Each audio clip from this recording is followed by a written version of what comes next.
Discussion on COVID immunity.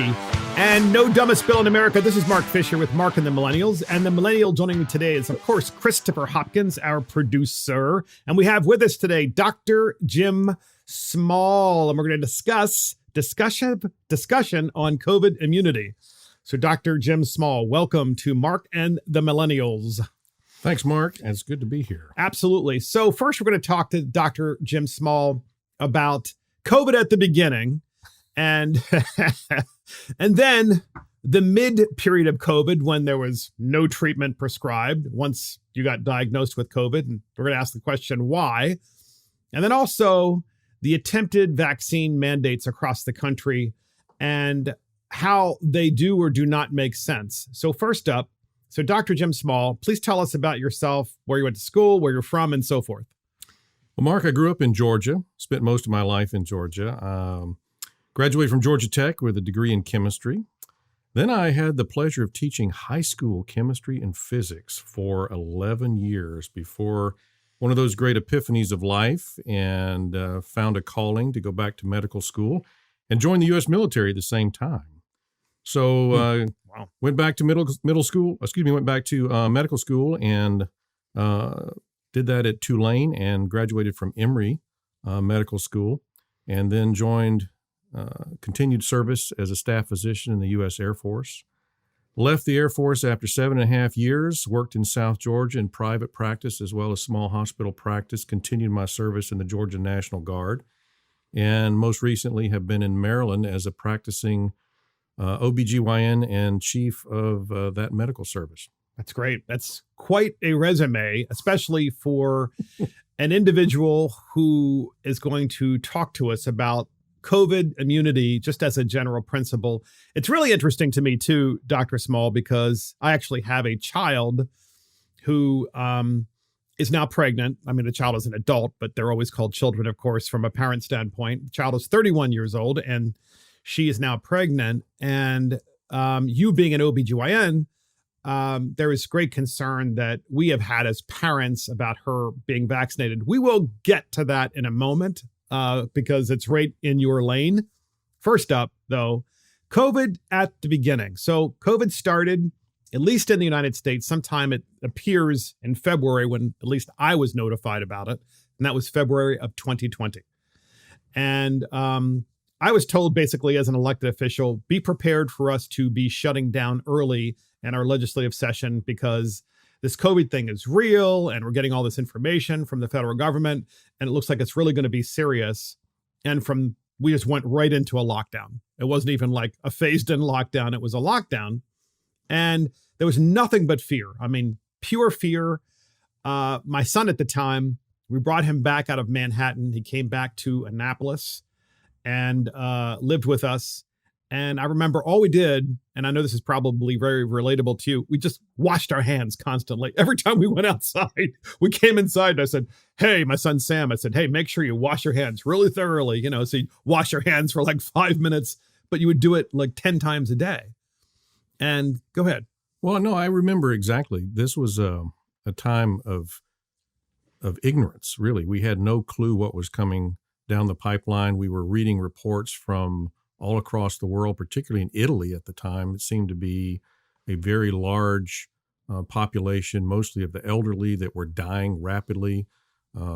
That's when the time I believe that Johns Hopkins started their, COVID counters, and they started keeping track of the population as we were hearing almost on a daily basis of new cases popping up around the world. In the hospital I worked in South Georgia, we were hearing the same thing at the beginning, listening to the news every day, almost like the old Iraq wars and Iran wars when we were listening to the newscast every night to see what Storm and Norman was going to say. We were listening to what the news was going to have for us in the latest outbreak information. But of course, it was all about PPE, like you said. I mean, we were wiping down cardboard boxes. Do you remember that? When Amazon would deliver cardboard boxes, they were talking about wiping down cans, wiping down boxes, trying to... And PPE referring to... Yeah, personal protective equipment, right? Like masks and gloves and gowns and goggles. There was all sorts of things that people were trying to get a hold of, and there were national shortages of all of this. And of course, trying to figure out who had COVID and who didn't have COVID. Mm-hmm. We didn't even really know the full symptom spread back then. So at the beginning, when someone had COVID, and here you are, in the medical profession, you're working in a hospital, and people are rushed to the hospital. You're aware that the COVID outbreak has just begun. Someone comes into the hospital. What were you told as a doctor as to how best to treat the patient, or were you not told? Well, no, at that time, we treated it almost like the flu in a sense, because that's the only comparison we had. So there was no specific treatment. The determination of whether or not you had it, if you remember, was a temperature, some sort of fever greater than 100.5 degrees Fahrenheit, cough, malaise, or some sort of aches and pains like flu-like symptoms, GI disturbances. It wasn't until much later that we discovered the smell factor, that came out. That wasn't until the fall of last year. We were still operating under a whole different slew of symptoms in the beginning. But we would tell people to go home. We would tell people to take, Tylenol cold and flu medicine and drink lots of fluids. And if they got to a problem where they couldn't breathe, then come to the hospital. And so we were trying to keep people at home and separated and isolated, just like your mom told you in elementary school, when you're sick, you stay home. And that was the way we were managing things. And of course, as medical professionals, we were wrapped up in all kinds of PPE because we didn't know. And we were getting, medical professionals were getting sick too. And of course, that was taking them out of work. And at that time, it was a 14-day quarantine. We didn't know how quickly things spread and what the contagious nature was. And so people were held at home, isolated for 2 weeks. My gosh. So when people came into the hospital, were there any trial and error aspects of medicine where they came to the hospital and they're having a very high fever and their breathing is still fine at that particular point in time? At what point did the hospitals and the medical profession decide, well, let's try some new treatments to try to get fewer people to actually spend time in the hospital so that we can just send them home? Well, for the most part, they didn't. I mean, there was no treatment really initially other than conservative measures and telling people to isolate and protect themselves. And as you alluded to earlier, wash your hands all the time. And remember, there was people were running out of alcohol-based hand sanitizer, and microbreweries were brewing hand sanitizer to make money on the side. This situation, and when the liquor store was empty, you could just drink the hand sanitizer. Yeah, pour vodka on it like they did in the old westerns. the situation was it was a lot of fear, quite frankly.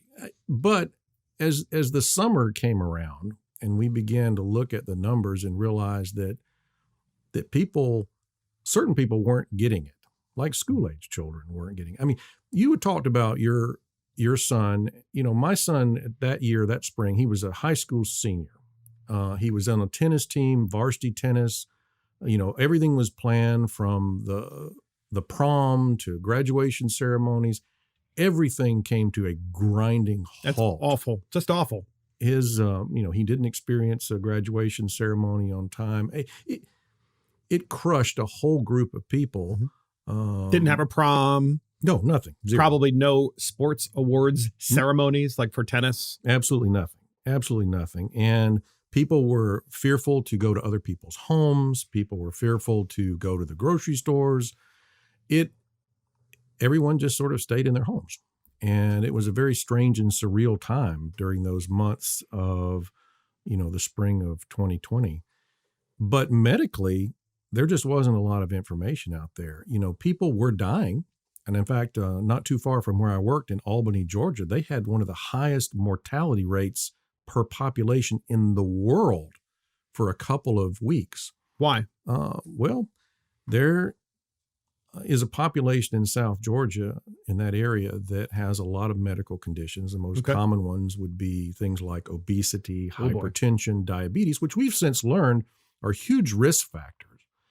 Epidemiologically, in other words, trying to figure out where this came from, there was some theory that some international travelers had actually been in Europe and come back, and there were several funerals in that community where a lot of people interacted, including the folks who had been to Europe on sort of a vacation for religious purposes, like people go to Israel and visit Israel, or go to Italy, and they had come back. And the theory was they brought it to this community, and it spread very rapidly in the community, but it also spread amongst people who had a lot of medical problems. And that community was inundated with the ICU and intubation. And at this point is when the Georgia National Guard began to get involved in helping out the hospitals, and the guards around the United States were supplementing nursing and other personnel in hospitals. So it was a very scary time because we didn't really understand who was at risk, and we knew that people could die, but we didn't really understand how it was affecting the population in general.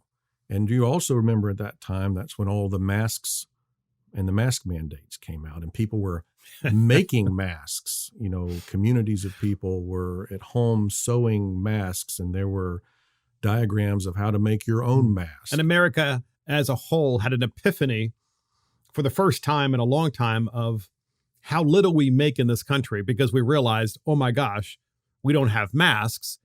And certainly at the very beginning of the pandemic, the thought process was you have to wear a mask everywhere at all times, including even in your car. I have to laugh at that because I think that's absurd. Well, I've seen many people doing that. On my way here in this county of all places, I saw a guy wearing a mask, and he was alone in his car.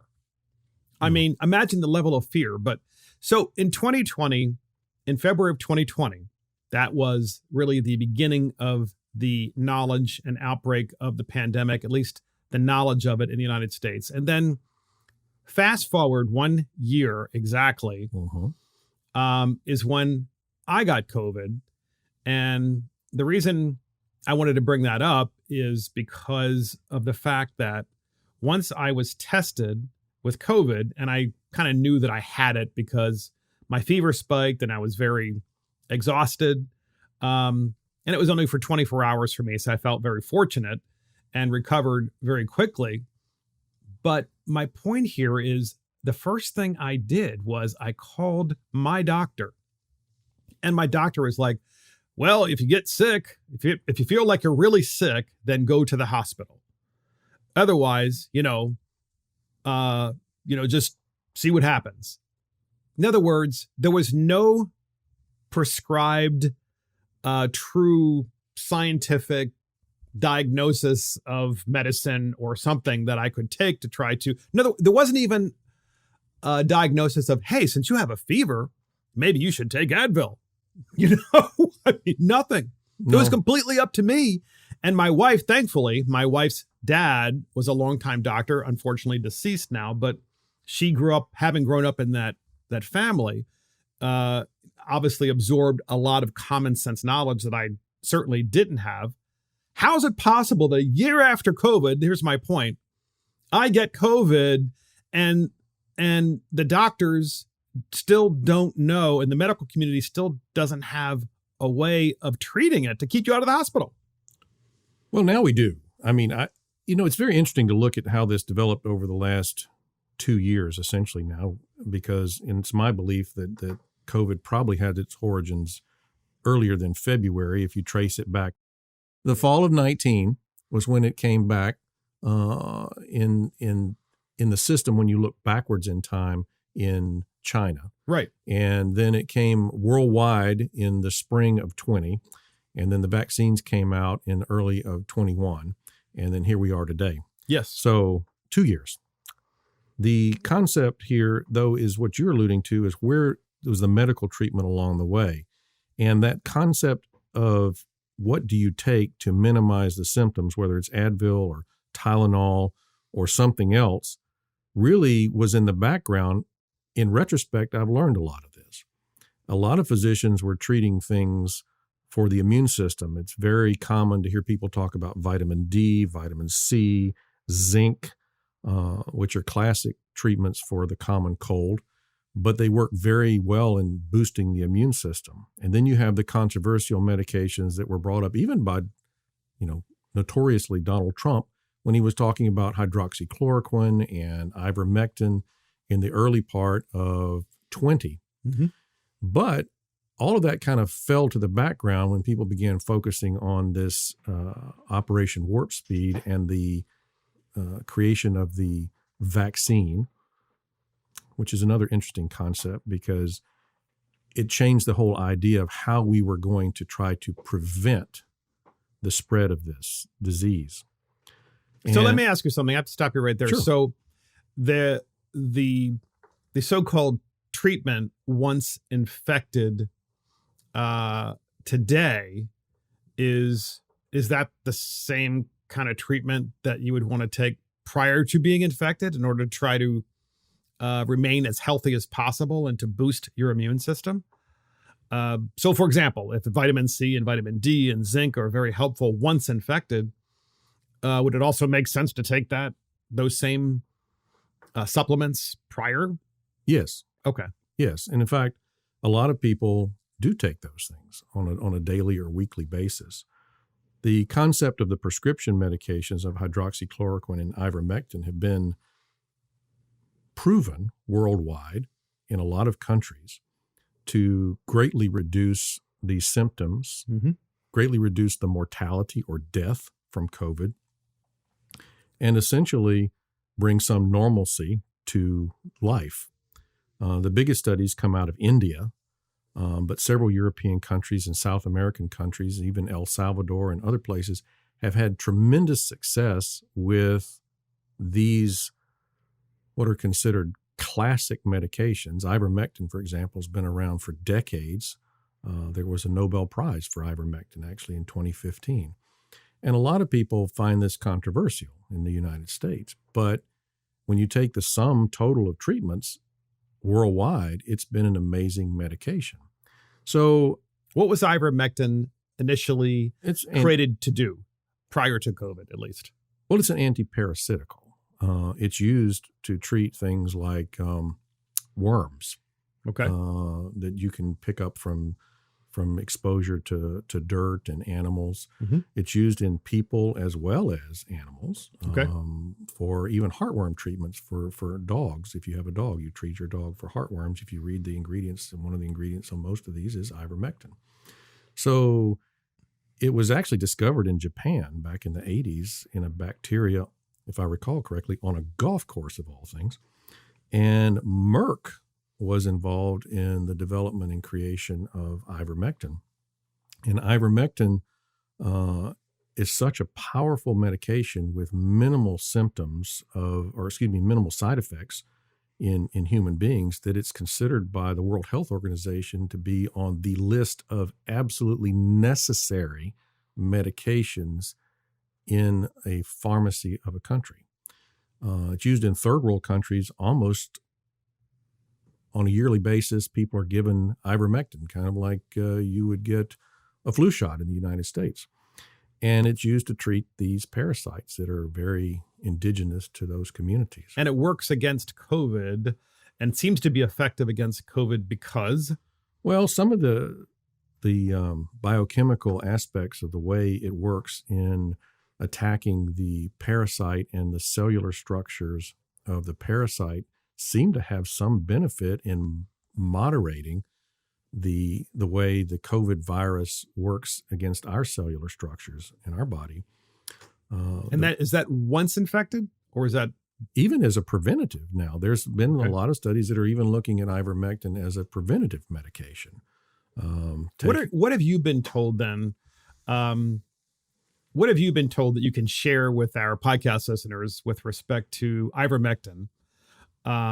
As someone who is a medical professional, you're a doctor and you work in the hospital. Are you allowed to prescribe ivermectin? Absolutely. Okay. Now, I think the big issue, I believe personally, and this is Jim Small's opinion, is that a lot of the medications that are out there that are being touted as, horse paste or whatever they call it, are ridiculous in the sense that we always prescribe medicines off-label. In fact, most of the medications we prescribe are not FDA approved for the thing we're prescribing, but we've noticed over years or over time that the side effect of this medicine for treatment A actually benefits some disease B or C. And then that leads to further research, and then the FDA eventually changes the way in which we can prescribe medications, but many medications are prescribed, quote, off-label, unquote. And so the fact that ivermectin is any different is preposterous. This is how knowledge is grown. This is how we expand our base of scientific understanding. And ivermectin is the same as hydroxychloroquine, which people feel that this works in a similar way. It is, an anti-malarial drug and has been used for decades. And it's very, very successful. And it seems to ameliorate or moderate a lot of these symptoms. And so the thing that everyone is pushing right now is the monoclonal antibodies. Remeron is one of them that's been very successfully used. And these monoclonal antibodies seem to make a huge difference in people if treated early.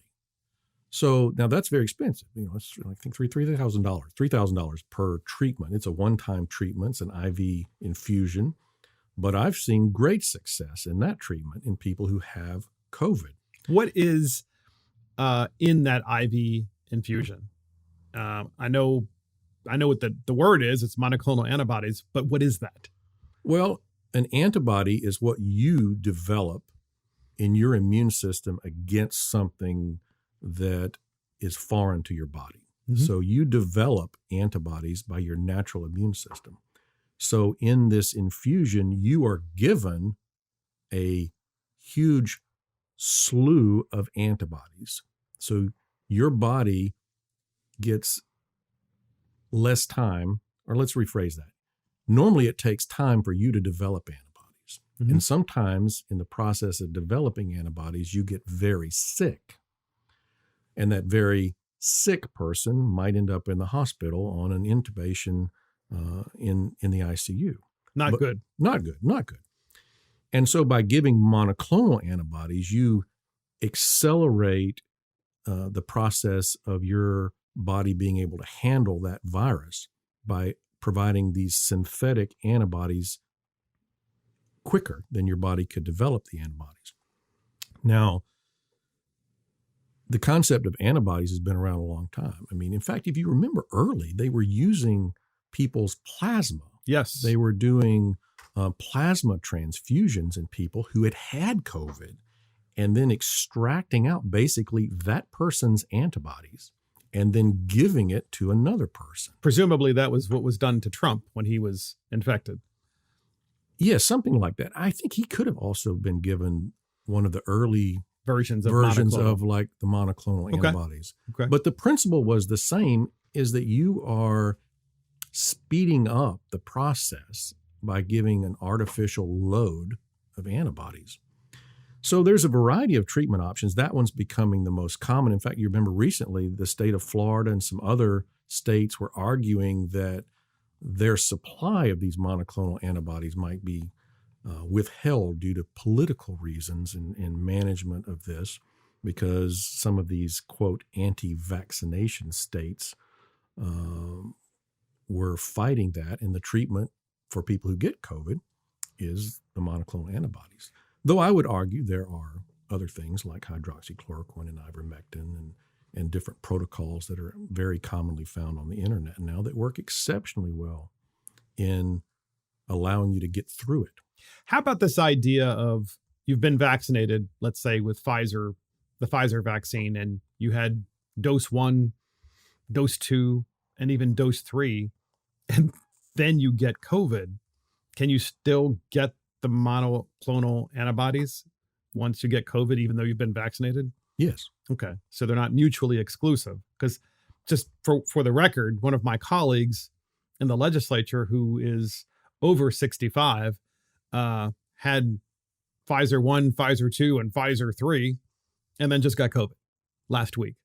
And the entire caucus was saying to him, you might want to get these monoclonal antibodies given your age, and the fact that you're still getting COVID after having been, vaccinated, fully vaccinated, as Dr. Fauci says, whatever that means these days, because it changes month by month.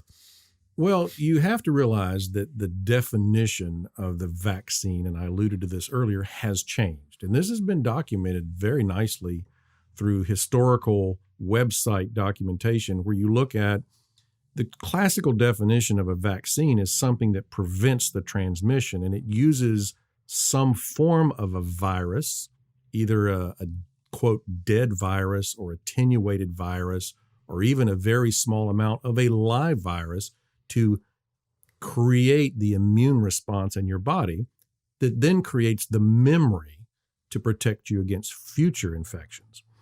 And so this vaccine does not do that. It acts in a completely different way. You are not getting the virus. You are creating antibodies to a piece of a virus manufactured by your own cells. It's subtle, but very distinctly different. And so when it was designed rapidly through Operation Warp Speed, etc., it was touted initially as survivability. We were trying to create a situation where people would live. And then once the vaccine was then given, people started noticing that the numbers were dropping dramatically. And if you remember, in the spring of this year, 2021, that's correct, you had the masks come off. And all of a sudden, people who were vaccinated were given this concept that they were going to be protected from getting the virus. But the vaccine was never created for that. And most people lost that in their understanding. Because traditionally, that's what vaccines do. They protect you from getting it. But that's not what it was originally created to do. But it started to give that illusion. So then that sped up the marketing campaign and this whole concept of herd immunity, which is a fallacy when you have a vaccine that doesn't prevent the spread, because you can't have herd immunity until a certain number of people get it. Have actually gotten COVID. Yes. And this is the great marketing catastrophe of this whole idea of the vaccine. So in this sense, then people started getting, of course, they had the Delta variant and the Lambda variant and all these variants that came out, which are various mutations of a virus, which viruses do. And all of a sudden you had another wave, the Delta wave came in, and it started in Europe, and then it gradually came to the United States. And then all of a sudden the masks came back on again, and we started pushing for more vaccinations and then booster shots. And then people who were immunocompromised were the first to get that, and then the elderly. And now we're pushing vaccines on children. And the whole thing seems to have gone and lost its rationality in my mind as a physician, and the way I was trained and the way I understand the immune system and how it operates. And so these phases that you alluded to at the beginning of the program, when we had the first phase, when things came out and we didn't know anything and we just told people to go home and take a Tylenol, come to the hospital if you can't breathe. And then we started looking at experimental treatment options. And then we had to put down a lot of ideas in order to develop the vaccine, because the vaccine is created under emergency use authorization. You've all seen EUA, right? It's labeled on everything. So EUA means we have nothing else, which was a little bit of a fallacy because they're doing a lot of research on these other things that I mentioned. But if those truly work, then we do not have an emergency. So the emergency is sustained, and we create this vaccine, or the new definition of a vaccine, in rapid speed. I give you that. It's amazing. But at the same time, people don't realize that in order to roll it out, they were actually producing it while they were trialing it. because the thought was this thing's going to work. So we're going to invest billions of dollars in producing it. So the exact moment that we have it and it's been approved, we can now inoculate the population. So they're manufacturing this at the exact same time as they're testing it with the hope that it's going to work, right? And you remember then we had Pfizer and Moderna and then J&J and all these started coming out. But those are not the only three. There's dozens actually around the world. All the other countries are coming up with their own types of vaccines. And there's the Sputnik vaccine in Russia and some various vaccines over in Asia and the European AstraZeneca vaccine and so forth. So there's all kinds of vaccines, and many of them are the mRNA, but some of them are the more traditional, true definition vaccines that you and I alluded to earlier. So this raises the question then, if we had 100% penetration of vaccinations in the United States, if every single human being in the United States were vaccinated, people still can get COVID. Absolutely.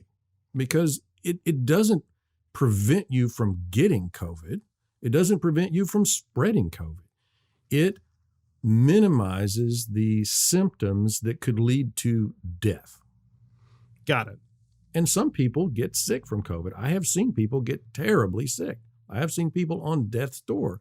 I know of people who have died from association with COVID.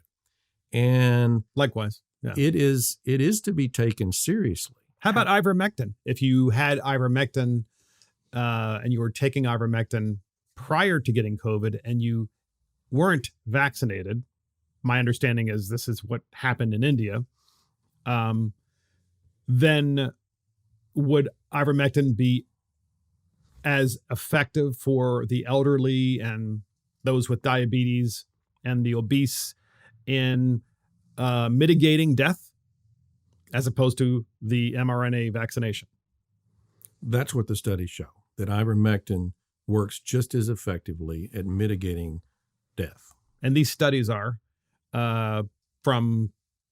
Well, they're very large studies from other countries, obviously, because we didn't, in this country, those are bad words, ivermectin, hydroxychloroquine. Yes. But worldwide, where you don't have the resources to spend billions of dollars on vaccines and you can spend $3 on pills, there are countries that have handed out to their populations lunch bags, basically little bags of vitamin D, vitamin C, zinc, and ivermectin with instructions on how to take them, and they have handed them out to their populations.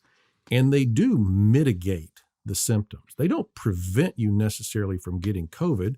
That depends on so many factors, your general health, your exposure, where you hang out with people in the real world, and so forth. But it allows you to survive this, right?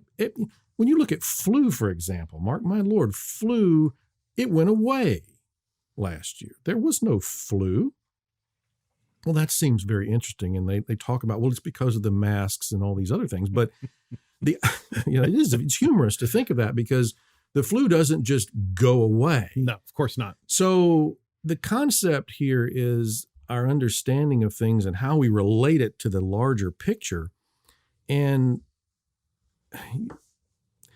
it's just very interesting in how the United States has chosen to go down this path and how other countries are going down this path and discounting the successes that we're seeing worldwide, because this is indeed a worldwide, very unique actually, a worldwide pandemic in that sense, because you have to look at all of it. And we're very closeted in what we're exposed to, and you have to go out and search for these things because they're not in the media. These things are not brought to the surface for the average person to know about. That's so illiberal, right? It's the complete opposite of a transparent democracy to have, whether it's big tech, whether it's mainstream media, or whether it's the medical field itself or the NIH or the CDC or the federal government, to try to screen from people, to try to hide from people the ability to learn more about this in a way that induces critical thinking. Well, that's, I pride myself on some critical thinking, and I suppose that a lot of things that I'm saying and a lot of things that I have said to people in the last year or two would be considered very controversial. But controversy is by definition a problem that exists when you are inherently against the majority. I am bothered greatly by what you say in the sense that our country has not recognized the fact that most things that we have advanced as a society have been brought up, ironically, by some minority opinion. And that minority opinion then begins to grow and we begin to understand things.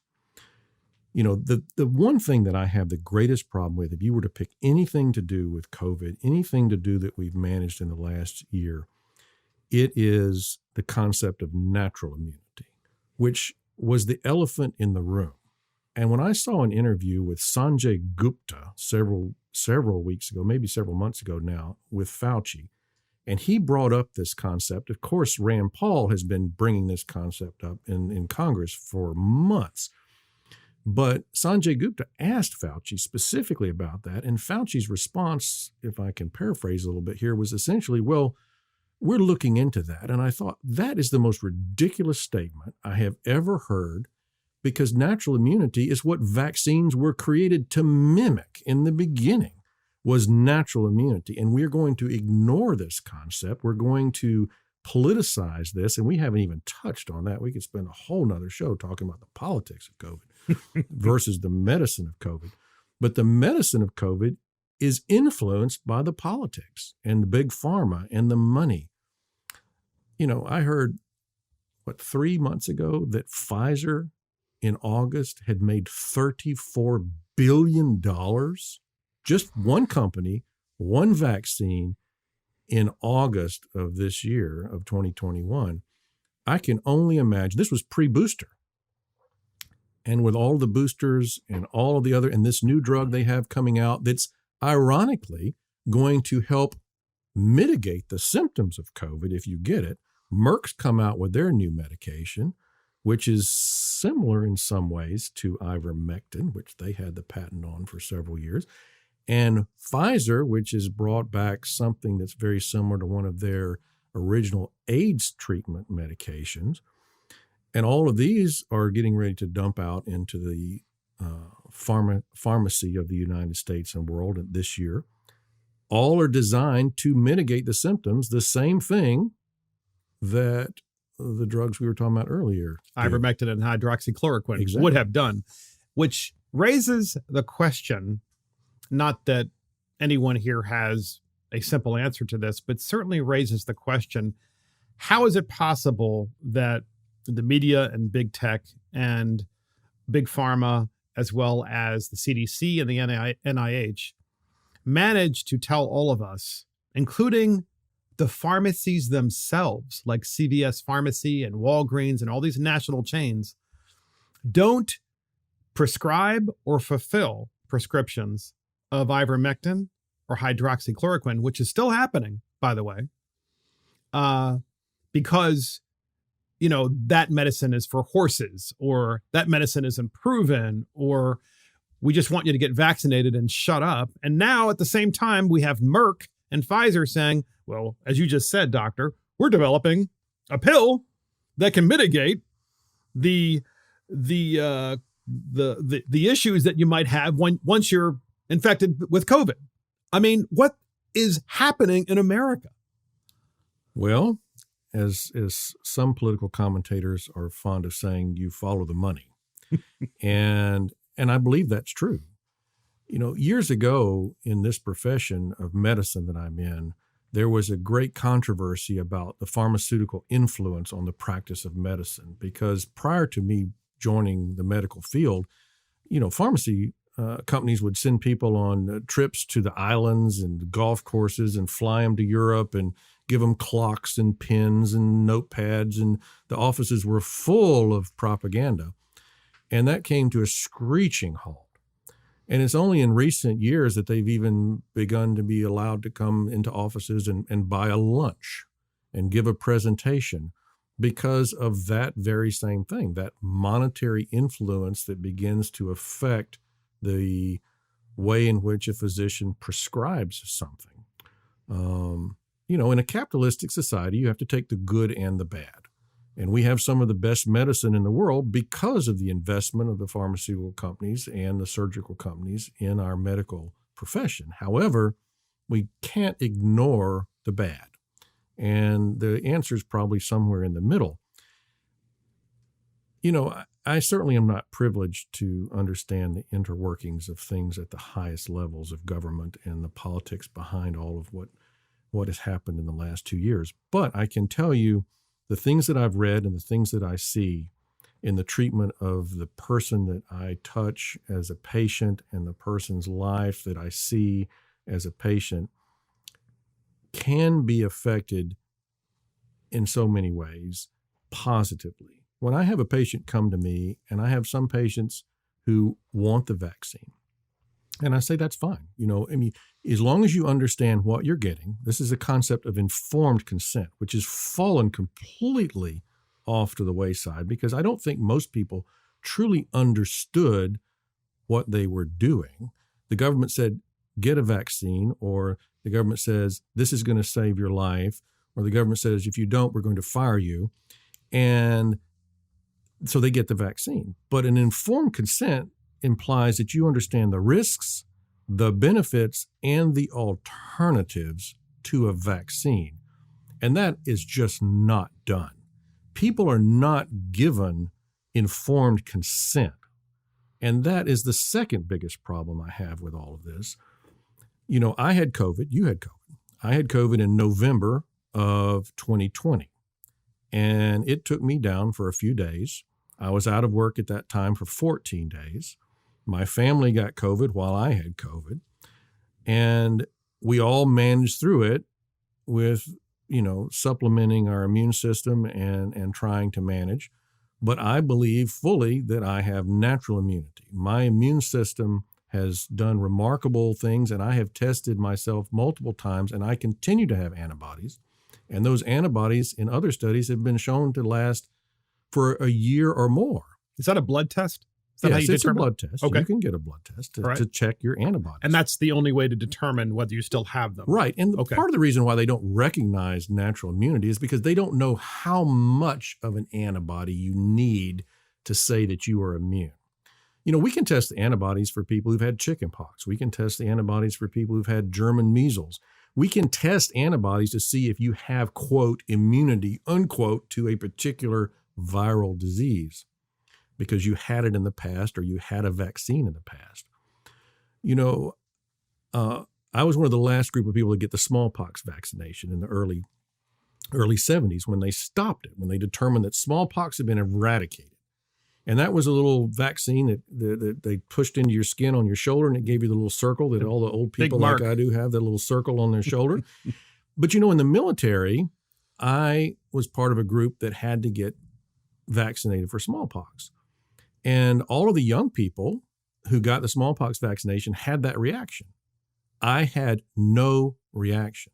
44 years after I got the smallpox vaccine when I was a child, I had no reaction to an additional smallpox vaccine that many decades later, which proves that the immunity that some people have is very good. Now, I'm not here to say that every person has equally good immunity, but that's what the natural immune system is supposed to do. And so when you look at that and you couple it with all of the other things that I'm talking about here, this has been a very, very strange world we live in, from the pharmacists who've been told not to prescribe medications, which is unheard of because pharmacists don't do that. Doctors prescribe medications and pharmacists fill the prescriptions. Pharmacists act as consultants to the doctors. But I've read about many doctors who've had to find pharmacists who will do their duty and prescribe things. The pharmacists don't have liability. So this is a very surreal world that we're in, and it's changing on a weekly or monthly basis. But the point is that we've gone through these iterations that you've mentioned. And what we have to deal with right now are the fact that we have these vaccines, or this new version of a vaccine. We have medications coming down the pipeline to treat COVID. So COVID's not going away. No. And it never will. I was telling you offline earlier that I saw several months ago that COVID has been found in 42 states of the United States as of the summer in white-tailed deer. It's been found in over 20 species of animals, including dogs and cats. Of course, we know about other mammals. And so the animal vectors around the world are there. The humans are obviously, even though they, quote, received a vaccine, can get COVID and spread it. And studies have shown the nasal swabs of these people who have the vaccine are just as potent as the ones who haven't had the vaccine. Mm-hmm. And so everyone's going to get it. So let me ask you about this issue of immunity and COVID spread. So there was a FOIA request. Yeah, I saw that. From the CDC, I believe. Yes. And a letter was extracted from the CDC as a result of the Freedom of Information request. And that letter came out and said what?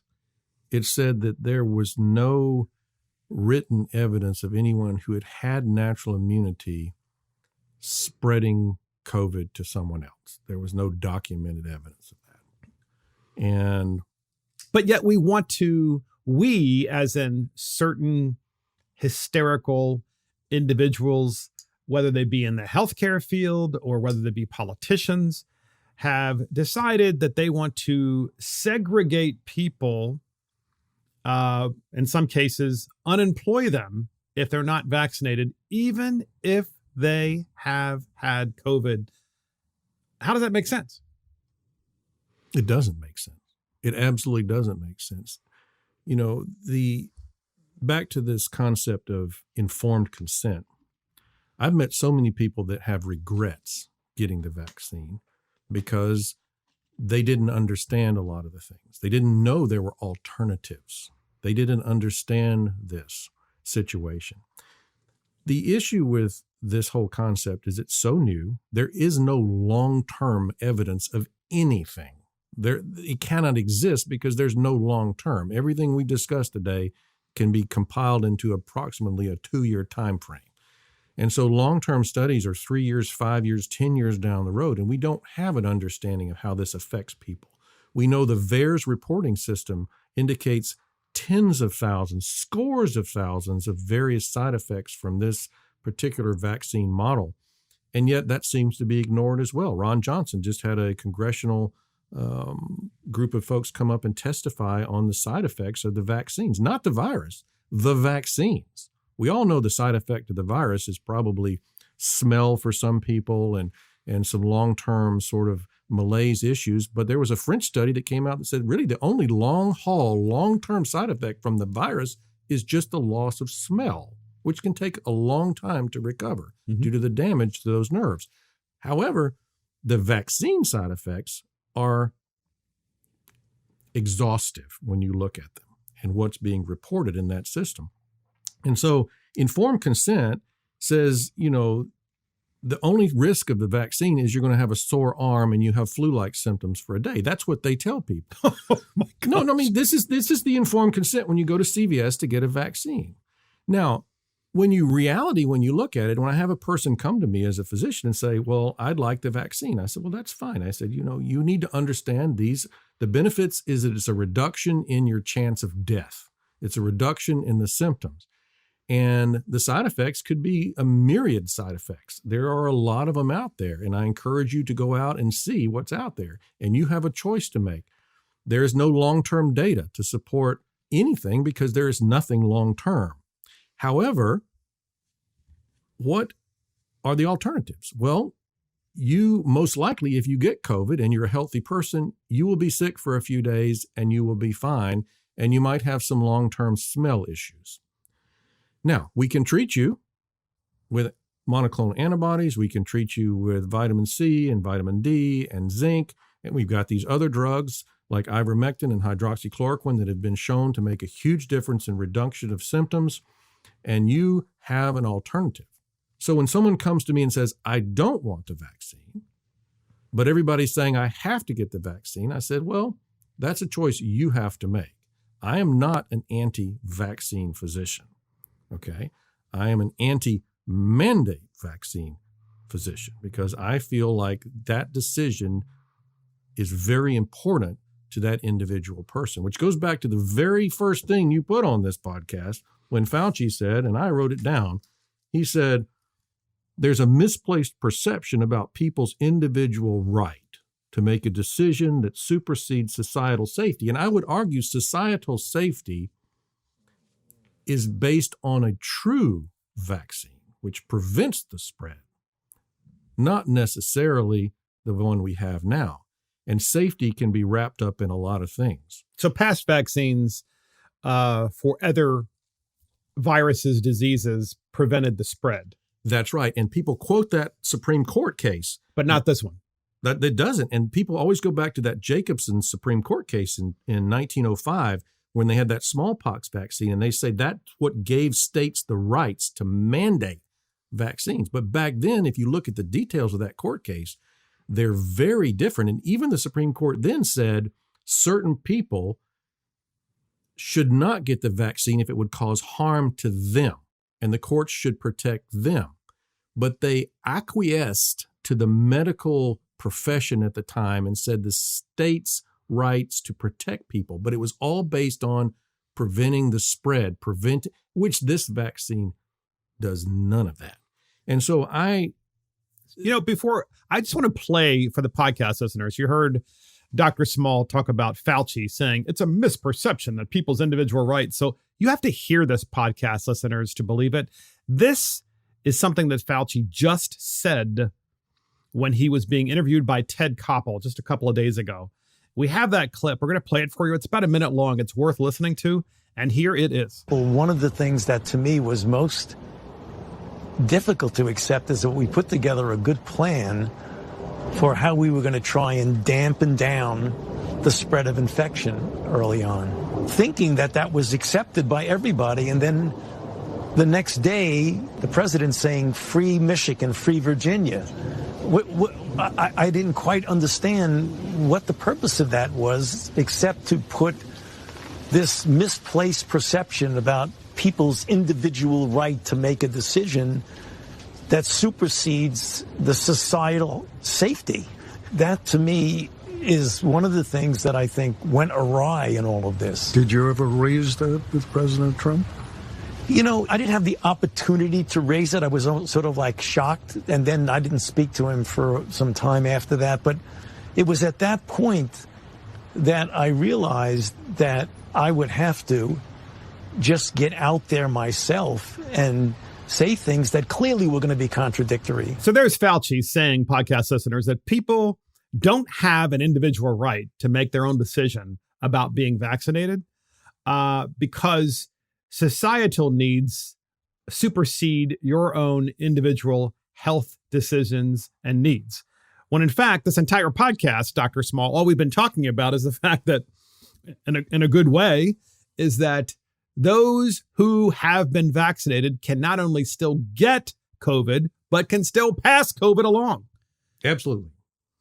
And so it's no wonder the people of the United States are so afraid. So you talk about informed consent. How about children?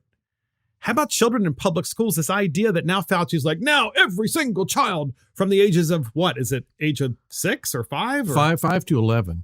You know, someone commented on this the other day, and I'll just end here with this, that it's the 8th leading cause of death for that age group. And when you look, what is COVID? Okay, which is foolishness in a sense because it's all about the numbers. There are 24 to 30 million people in that age group in the country. There were 66 COVID-associated deaths, but you know what it was tied with? You know what that 8th place was tied with? Suicide.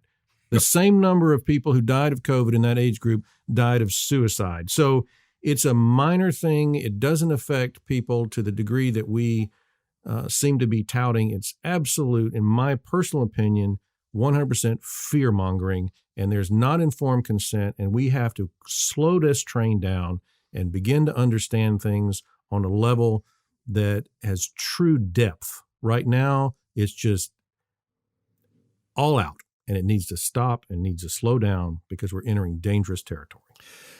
Dr. Jim Small, I can't end this podcast any better. Thank you for joining us, and thank you for joining Mark and the Millennials. This is Mark Fisher. Thank you to Dr. Jim Small for joining us as well. Thank you to our producer as well, Christopher Hopkins. Check us out on iTunes, Spotify, YouTube, Facebook, Twitter, Parler, Rumble, and our website. See you next time.